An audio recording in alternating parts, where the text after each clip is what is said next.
বিখ্যাত বুজুর্গ হজরত সুফিয়ান সাউরি রহমতুল্লাহ আলাই একদিন পবিত্র কাবা শরীফ তাওয়াফ করছিলেন। তিনি দেখলেন এক যুবক তাওয়াফ করছে, কিন্তু সে অন্য কোনো তাসবিহ বা দোয়া পড়ছে না। সে প্রতিটি কদমে কদমে শুধু রাসূলুল্লাহ সাল্লাল্লাহু আলাইহি ওয়াসাল্লামের ওপর দরুদ শরীফ পাঠ করছে।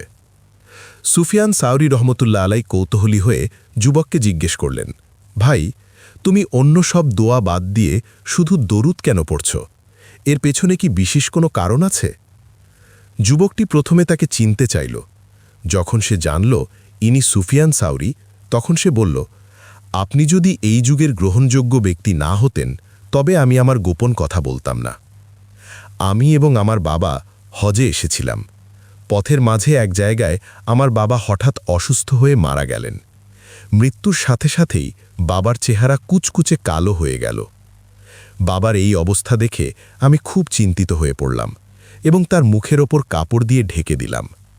এক পর্যায়ে ক্লান্তিতে আমার চোখ লেগে এলো এবং আমি ঘুমিয়ে পড়লাম। স্বপ্নে দেখলাম এক অপরূপ সুন্দর এবং সুগন্ধিযুক্ত ব্যক্তি আমার বাবার লাশের কাছে এলেন।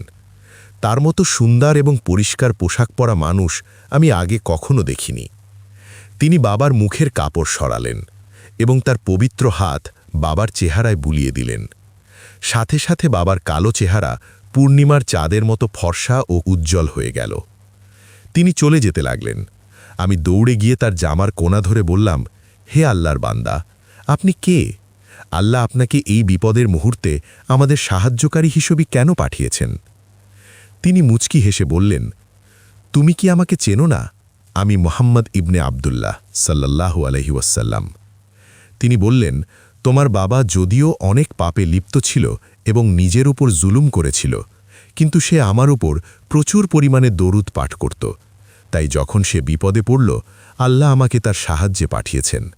আর যে ব্যক্তি আমার উপর বেশি বেশি দরুদ পাঠ করে, আমি তার বিপদে আল্লাহর পক্ষ থেকে সাহায্যকারী হয়ে আসি। যুবক বলল, আমি ঘুম থেকে জেগে দেখলাম সত্যি আমার বাবার চেহারা ধবধবে সাদা হয়ে গেছে। বেশি বেশি দরুদ পাঠ করলে দুনিয়া ও আখেরাতের কঠিন বিপদ থেকে মুক্তি পাওয়া যায়। সাল্লাল্লাহু আলাইহি ওয়াসাল্লাম। সূত্র দাফুস শুভা আনির রসুল ওয়ার রিসালা।